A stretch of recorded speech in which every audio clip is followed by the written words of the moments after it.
if the Justice Department can get away with violating court orders and deliberately doing so, I mean, then we're in a whole different world than you and I have ever known. Well, that's called a constitutional crisis.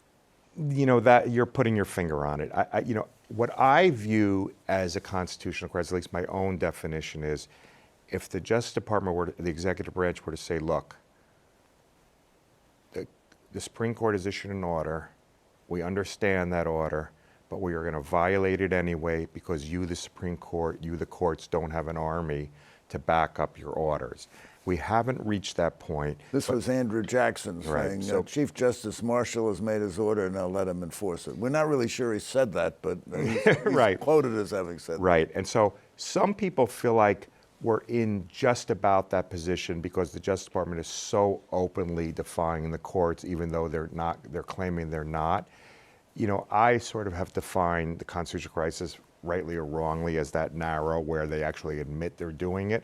But a lot of people feel like what happened with Judge Boasberg was so deliberate and so obvious that it's effectively a constitutional crisis. Now, we'll see what ultimately happens, but at some point, Judge Boasberg has to be able to enforce his orders. Otherwise, we're in a dangerous, slippery slope.